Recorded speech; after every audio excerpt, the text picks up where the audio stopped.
or we give macrolides. But the new guidelines, just like we've been knowing for at least 7 years now, there's so much resistance with the macrolides. So one more time, no comorbids, they have pneumonia, non-smoker, young, otherwise healthy, they probably have walking pneumonia. We give one of three things. We give amoxicillin, right? We give doxycycline, or we could give a macrolide if the resistance rate in your community is low enough. And it probably is not unless you live in Wyoming or Idaho. All right, there you go. So y'all got it? Treatment of pneumonia, very, very important. So let me give you some patients to practice on. Take a look. The first patient that you have with pneumonia is a 65-year-old smoker. What's a good antibiotic choice?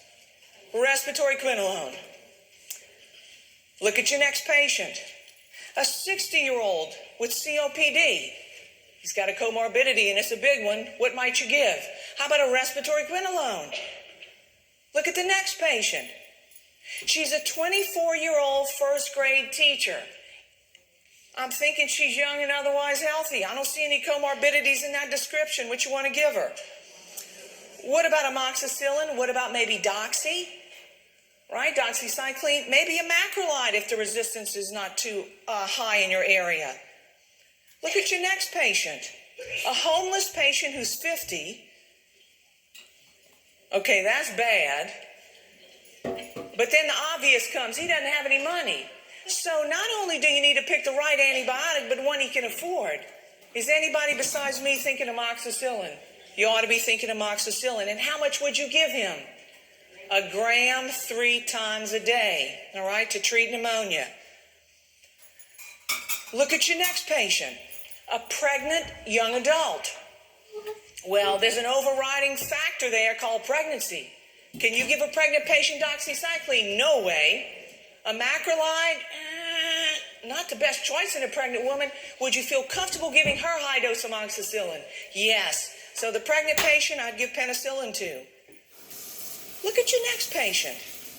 It says nothing about an age, but they got penicillin a month ago for sinusitis. So they've had recent antibiotic exposure. What does that mean? We can't give them one of those generic meds. What might be a good choice? You got to treat them like somebody with comorbids because they've had recent antibiotic exposure. How about a respiratory quinolone? All right, so respiratory quinolone if they have pneumonia today. And then here's your last one. A frail older adult, you're probably thinking respiratory quinolone, but then you get this little thing that says, oh no, Amelie, you can't give a quinolone, they're allergic to that. What are you thinking? We got to give 2 antibiotics at the same time, right? Got to give 2. We got to give a beta-lactam, like maybe augmentin, amoxicillin with clavulanic acid, or maybe one of those cephalosporins we talked about, like Vantin or Ceftin, plus a macrolide or doxy. So if it's a frail older adult who's allergic to quinolones, you got to give 2 antibiotics at the same time. You see how important it is that you make the best decision? You got to look at the characteristics of your patient. Everybody got it? All right, let's keep going. So I didn't tell you this when we started, but I'm going to tell you right now. 99% of students who take this course are successful on the exam on the first attempt. 99%. Okay, that's good. And my goal as I come in to teach these courses, at the top of my goal list is always to make sure you're successful, and I'll do whatever I can to make that happen. The second thing on my goal list for you is to make sure that I teach you enough pharmacology, because I know that's the weakest part of most people's knowledge base, that I teach you enough pharmacology to make sure that you're successful on the exam and to make sure you don't kill anybody in your first year of practice. That's my goal. So how are you going to do that, Amelie? I always hear people in the crowd saying, good luck with that, Amelie. All right, good luck with that, but how am I going to do it? You know how I'm going to do it? I'm going to do it because I'm going to introduce you to these drugs. And I'm going to show you their generic name, and I'm going to show you their brand name, and I'm going to show it to you again, and you're going to hear me say it. And I'm going to stimulate multiple senses in your brain. And when you see those drugs again on your exam, it's going to be like you're seeing your old friend. That's how I'm going to do it. So when we talk about pneumonia, if these are not your old friends right now, if they're your new friends, you need to make them your old friends. All right, here they are. Here are the drugs that we use to treat pneumonia. I have the antibiotic class for you. I've got the generic names, and I've got some brands. And you need to familiarize yourself with them, because the next question people are going to ask is, hey, Amelie, on my exam, do they give me brand or generic? Is brand right? Luckily, they give you both. Brand and generic. Are you a happy group? Yes. All right. Good job. Well, those new community-acquired pneumonia guidelines had a little change from the old ones. And that little change had to do with a follow-up chest x-ray.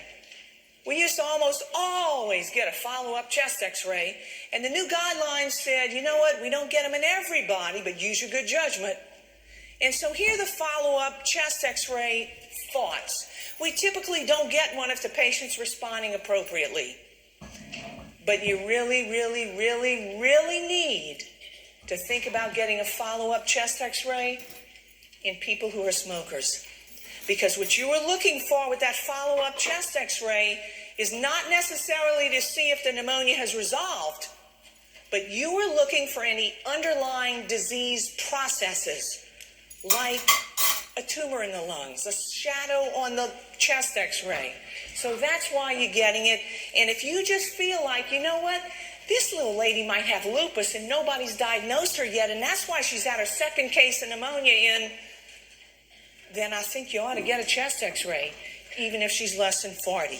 You got it? So use your good clinical judgment, but a routine follow-up chest x-ray is no longer just routine in these patients.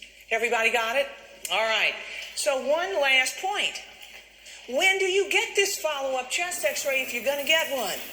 And you know, most people will tell me, Amelie, I'm going to get it in about 1 or 2 weeks. 1 or 2 weeks? I don't do that. Yeah, but Amelie, I want to get that chest x-ray. Let's get it in about 10 days. We're not going to do that. Here's why. In 10 days, they'll either be dead or dead. You don't need a chest x-ray to tell you that. You need a chest x-ray about 8 to 12 weeks later. And the reason we wait is this reason. Think about this. Your lungs are a major organ in your body. When you have pneumonia, you have an infection in a major organ in the body. The infection goes away after a week or 2 weeks, but the inflammation, swelling, edema, anger of that lung tissue is still there. It takes a while for that to go away. So you want a chest x-ray when the tissue is most closely back to its normal state. And that doesn't happen at 10 days or 2 weeks. It usually takes a while. So that's why we wait to get a chest x-ray. I'm changing gears. Speaking of pneumonia, let's talk about the pneumococcal vaccine. Oh, Amelie, I hate vaccines. I know, but this is a really good one. We've had the first pneumococcal vaccine since 1997. And it's a wonderful vaccine. We picked up another one, the PCV13. The trouble with the pneumococcal vaccines is nobody knows how to give them. Nobody knows how to give them. Nobody knows which one to give first. Do we give another one? Do they have to get one 5 years? Nobody knows. And providers have been making mistakes with those pneumococcal vaccines for so long that CDC said we got enough. We got enough of this.